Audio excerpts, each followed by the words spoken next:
Hello everyone, welcome back to my channel. इस video में हम पढ़ने वाले हैं ह्यूमन ज्योग्राफी का चैप्टर ह्यूमन सेटलमेंट्स। ओके, तो चलिए स्टार्ट करते हैं। पहले जो भी हमने ह्यूमन ज्योग्राफी में पढ़ा हुआ है, लिंक डिस्क्रिप्शन बॉक्स में गिवन है प्लेलिस्ट का, आप वहाँ से जा करके चेक कर सकते हो। आपको सारी चीज़ें मिल जाएंगी और अगर नोट्स चाहिए तो उसके लिए भी इंस्टाग्राम का लिंक गिवन है। ठीक है, तो चलिए स्टार्ट करते हैं। क्या है इस चैप्टर में? इस चैप्टर में जो भी हम पढ़ने वाले हैं वो हमने 12th क्लास, बेसिकली देखो ये जो ह्यूमन ज्योग्राफी है ना हमारा, उसमें लगभग बहुत सारी चीज़ें ऐसी हैं जो हमने पहले ही पढ़ रखी हैं। ठीक है, 12th क्लास में हमारी कंप्लीट हो चुकी हैं और ये जो चैप्टर है इसमें भी काफ़ी सारी चीज़ें ऐसी हैं जो हमने पहले से ही पढ़ रखी है। ठीक है, तो बहुत ही ज़्यादा सिंपल चैप्टर है। ओके, सबसे पहले देखें कि ह्यूमन सेटलमेंट होता क्या है। Human settlement means a creation created by a human being for his living or working or for fulfillment of other needs. Human settlement क्या है? क्रिएशन है। किसका क्रिएशन है? तो ह्यूमन बींग का क्रिएशन है। ठीक है, ह्यूमन बींग ने उसे क्रिएट किया है। अब वो क्यों क्रिएट किया है उसे? तो अपने लिविंग के लिए, मतलब कि जीने के लिए जो होता है, ठीक है, अपना जीवन यापन करने के लिए बोल सकते हैं, जो भी इसके काम होते हैं वो करने के लिए, या फिर जो भी अदर नीड्स हैं उसके, ठीक है, उसके फुलफिलमेंट के लिए इसने क्या किया है? ह्यूमन सेटलमेंट क्रिएट किया है। ठीक है, ह्यूमन सेटलमेंट क्या है? क्रिएशन है, क्रिएट किया हुआ है जो किसके द्वारा? ह्यूमन बींग के द्वारा। ठीक है, एक रचना है जो किसके द्वारा रचा गया है? हम ह्यूमन बींग के द्वारा। और ये जो रचना है, ये जो क्रिएशन है, वो हमारे ही नीड को फुलफिल करता है। ओके, आगे देखते हैं। Human settlements are of different type and they also have different qualities but this qualities are same in all. देखो, ह्यूमन सेटलमेंट की हम बात कर रहे हैं तो क्योंकि हम ह्यूमन बींग खुद ही डिफरेंट होते हैं, ठीक है, हमारे जो नीड्स होते हैं वो डिफरेंट होते हैं, तो सिंपल सी बात है ह्यूमन सेटलमेंट्स भी क्या होंगे? वो डिफरेंट होंगे। ठीक है, तो देखो, वैसे तो वैसे तो हमारा ह्यूमन सेटलमेंट डिफरेंट होता है, बट कुछ ऐसे क्वालिटीज़ हैं जो कि सारे ह्यूमन सेटलमेंट में सेम ही होते हैं। लाइक फर्स्ट है हमारा, man lives like a social animal and use to exchange his ideas and goods. Okay, man क्या करता है? जो हम ह्यूमन बींग्स है वो एक सोशल एनिमल है, एक सामाजिक प्राणी है, और हम अपने साथ, मतलब हमारे आसपास जो भी लोग रहते हैं उनके साथ हम अपने आइडियाज़, अपने विचार, अपने गुड्स शेयर करते हैं, एक्सचेंज करते हैं। ठीक है, तो ये फर्स्ट हो गया। ये कहाँ पे होता है? ये सारे सेटलमेंट्स में होता है। ठीक है, डिफरेंट टाइप ऑफ सेटलमेंट्स होते हैं, ह्यूमन सेटलमेंट्स होते हैं, बट ये जो क्वालिटी है वो आपको सारे सेटलमेंट में एक ही तरह की मिलेगी। ठीक है, उसके बाद क्या सेकंड है हमारा, houses are primary units. Okay, सारे सेटलमेंट्स में हाउसेस क्या होते हैं? जो घर होते हैं वो क्या होते हैं? प्राइमरी यूनिट होते हैं, whether made up of grass, mud, concrete and stone और ऑफ वुड। अब चाहे वो किसी भी चीज़ के बने हो, घास फूस के बने हो, मिट्टी के बने हो, जो कंकड़ होते हैं उनके बने हो, पत्थर के बने हो, या फिर वुड, लकड़ियों के बने हो, सब में क्या होता है? हाउसेस प्राइमरी यूनिट होते हैं। ये क्या है? सारे सेटलमेंट में सेम होता है। तीसरा क्या है, lanes and roads are built to establish link between settlement. जो हमारी गलियां होती हैं, जो रोड्स होते हैं वो बनाए जाते हैं। ठीक है, अब हमने देखा हुआ है हमारे यहाँ पे घर है, यहाँ पे किसी और का घर है, यहाँ पे किसी और, कहीं ना कहीं हमारी या तो रोड होते हैं या तो गलियां होती हैं, ठीक है, जो एक दूसरे को कनेक्ट करती हैं। ठीक है, तो वही बताया जा रहा है यहाँ पे कि जो गलियां होती हैं, जो रोड्स होते हैं, वो बनाए जाते हैं सेटलमेंट के बीच में लिंक क्रिएट करने के लिए, इस्टेब्लिश करने के लिए। ठीक है, तो हमने देख लिया कि ये तीन चीज़ें ऐसी हैं जो सारे सेटलमेंट्स में क्या होती हैं? सेम होती हैं। ओके, अब देखो हम पढ़ने वाले अनस्टेबल एंड टेम्पररी सेटलमेंट। ठीक है, अनस्टेबल और टेम्पररी सेटलमेंट, सिंपल सी बात है, समझ में आ रहा है कि अनस्टेबल मतलब अस्थिर होता है, टेम्पररी मतलब अस्थायी होता है। ठीक है, मतलब कि ये जो सेटलमेंट्स हैं वो अस्थायी है, अस्थिर है, मतलब कि वो एक जगह पे नहीं टिकेंगी, वो एक जगह से दूसरे जगह पे ट्रांसफ़र होती रहेंगी। ठीक है, तो अब इसमें, इस सेटलमेंट में जो रहने वाले लोग हैं, ठीक है, बेसिकली जो लोग आते हैं वो है hunters, herders, farmers, nomadic seafoods. ठीक है, इनके बारे में हमने पढ़ा हुआ है ना कि ये लोग क्या करते हैं? शिकार करने के लिए, अपने जो भी होते हैं इनके जानवर, उनको चराने के लिए, खेती करने के लिए ऊपर पहाड़ों पे चले जाते हैं। फिर जब मौसम चेंज होता है तो उसके बाद वो फिर से नीचे आते हैं, फिर ऊपर जाते हैं, इस तरह से वो करते रहते हैं। तो अब क्या, ये ऊपर एक बार पहाड़ पे चढ़ गए, ठीक है, अपने बकरियों को चराने के लिए, जो भी इनके सीप वगैरह होते हैं उनको चराने के लिए, फिर हंटिंग करने के लिए जब ये ऊपर चले गए, तो अगर यहाँ पे मौसम काफ़ी चेंज होगा, यहाँ पे बहुत ज़्यादा ठंड आ जाएगी, ठीक है, वो क्या करेंगे? वो यहाँ से नीचे आएंगे। तो अब नीचे आएंगे तो ये क्या यहाँ पे टिके? नहीं टिके ना, यहाँ से क्या आ गया? ये वापस आ गए। तो ये इनका टेम्पररी सेटलमेंट था यहाँ पे। ठीक है, ये नीचे वापस आ जाएंगे, फिर यहाँ पे जो है इनको, मतलब खाना पानी इनका जो है वो थोड़ा कम हो जाएगा, ज़्यादा नहीं मिल पाएगा अच्छे से, तो फिर ये ऊपर की तरफ जाएंगे। ठीक है, समझ में आ रहा है सबको? तो देखो ये जो होता है वो क्या होता है, यूजुअली मूवेबल होता है, मतलब कि एक जगह से दूसरी जगह ये मूव करते रहते हैं, ठीक है।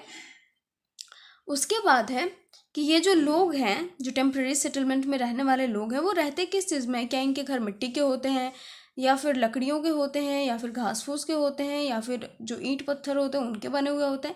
तो देखो सिंपल सी बात है, ये किस चीज़ में रहते हैं, ये टेंट में रहते हैं, ठीक है। टेंट ना कि ना ज़्यादा हैवी होता है, ना ही ब्रेकेबल होता है, ठीक है। मतलब कि वो इसे आसानी से कैरी कर सकते हैं अपने साथ और ये टूटता भी नहीं है, तो ये आसानी से अपने साथ कहीं भी ले जा सकते हैं। वहाँ पे ये टेंट लगाएंगे, रहेंगे, फिर अगर वहाँ से कहीं और जाना हो तो वो टेंट को फिर मोड़ करके रख लेंगे और फिर वापस दूसरी जगह पे चले जाएंगे, ठीक है। अब देखो जो टेंट होता है ना इनके, वो उस पर क्या करते हैं, जो एनिमल के स्किन्स होते हैं वो लगा देते हैं, ठीक है।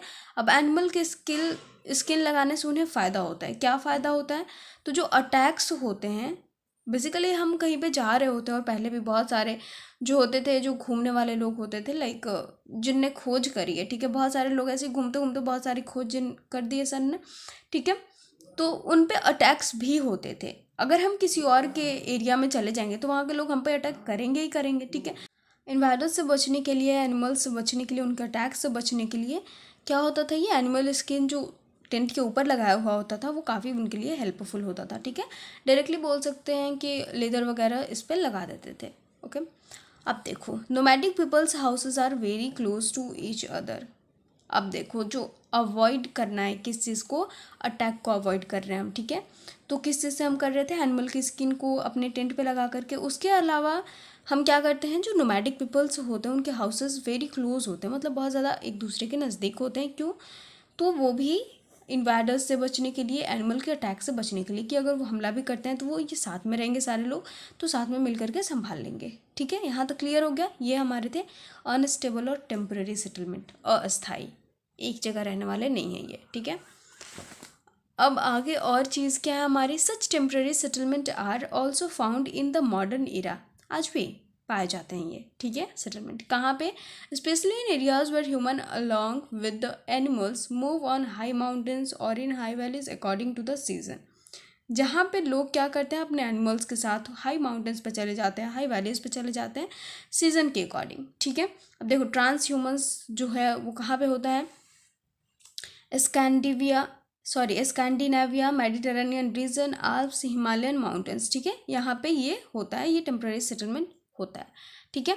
अब उसके बाद है स्टेबल और परमानेंट सेटलमेंट। इसमें क्या होता है, स्टेबल मतलब स्थिर, परमानेंट मतलब अस्थाई। तो समझ में आ रहा है कि अब ये जो बस्तियां हैं, ये जो सेटलमेंट है, वो एक ही जगह पे इकट्ठे रहेंगे, वो दूसरी जगह पे नहीं जाएंगे, जाएंगे भी थोड़े समय के लिए जाएंगे, लेकिन वो वापस अपने परमानेंट सेटलमेंट में आ जाएंगे, ठीक है।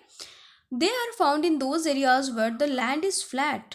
ये जो बस्तियां हैं वो कहाँ पे पाई जाएंगी, जहाँ का लैंड एकदम फ्लैट होगा, ठीक है।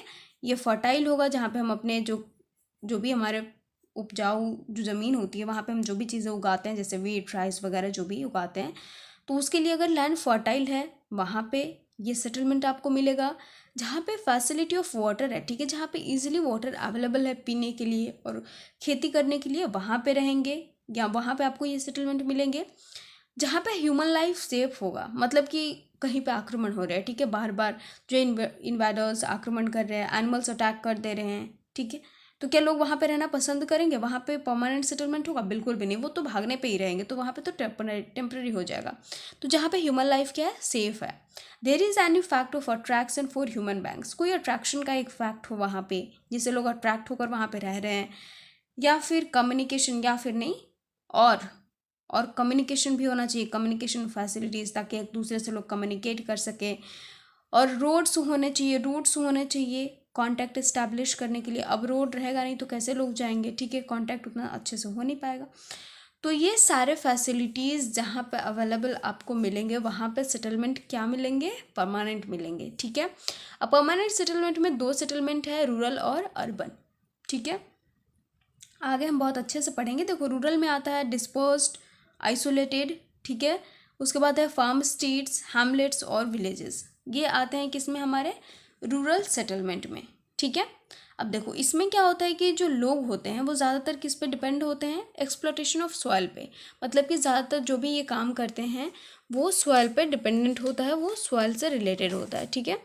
उसके अलावा हमारे पास है कि ये क्या कर सकते हैं, तो फार्मिंग, फिशिंग, वुड कटिंग, ठीक है, ये सारे कार्य रूरल एरिया के लोग करते हैं। उसके अलावा जो ये काम कर रहे हैं, अब इनको भी तो फैसिलिटीज़ चाहिए। अगर ये बीमार पड़ गए तो इन्हें डॉक्टर की ज़रूरत पड़ेगी, पूजा करवानी है पुजारी की ज़रूरत पड़ेगी, ठीक है। अब लकड़ियों का कुछ बनवाना है तो कारपेंटर की ज़रूरत पड़ेगी, कोई सामान देना है मतलब बेचना है, ख़रीदना है तो शॉपकीपर की ज़रूरत पड़ेगी, दाढ़ी मूंछ बनवाना है तो बार्बर की ज़रूरत पड़ेगी, पढ़ाई करवानी है बच्चों की तो टीचर की ज़रूरत पड़ेगी, अपने कपड़े धुलवाने हैं तो वॉशमैन की ज़रूरत पड़ेगी, ठीक है। तो ये लोग भी वहाँ पे अवेलेबल होते हैं किसके लिए, किसके नीड्स को पूरा करने के लिए, जो लोग फार्मर में इन्वॉल्व हैं, फिशिंग में इन्वॉल्व हैं, वुड कटिंग में इन्वॉल्व हैं, ठीक है, उन सब के लिए। क्लियर हो गया, रूरल एरियाज़ में ये सारे लोग रहते हैं, ठीक है, और ये सारे काम करते हैं। Next one is urban settlement, ठीक है। अर्बन सेटलमेंट में क्या हमारा, टाउन और सिटीज़, टाउन और सिटीज़ आते हैं हमारे अर्बन सेटलमेंट में। अब टाउन में जो लोग रहते हैं, सिटीज़ में रहते हैं, उनको पता होगा कि वहाँ के लोग क्या करते हैं, ठीक है। ज़्यादातर मैन्युफैक्चरिंग इंडस्ट्रीज़ होती है तो लोग उसमें इन्वॉल्व होते हैं, रिटेल एंड होलसेल ट्रेड होता है, बिजनेस करते हैं लोग, एडमिनिस्ट्रेटिव वर्क करते हैं। यहाँ के लोग ज़्यादा, यहाँ पे खेती ये सब नहीं होता है, ठीक है, फिशिंग कटिंग ये सब नहीं होता है। यहाँ पे लोग क्या करते हैं, इन सारे कार्यों में व्यस्त रहते हैं, ठीक है। अब उसके अलावा कौन कौन सी फैसिलिटीज़ यहाँ पे मिल सकती हैं आपको, यहाँ पे तो टीचर्स डॉक्टर्स मिल रहे थे, यहाँ पे आपको पुलिस स्टेशन मिल जाएगा, बैंक्स मिल जाएंगे, कॉलेजेस मिलेंगे, बड़े बड़े हॉस्पिटल्स बड़े बड़े मिलेंगे, ठीक है। ये सब कहाँ मिलेंगे, बड़े बड़े टाउन्स और सिटीज़ में मिलेंगे।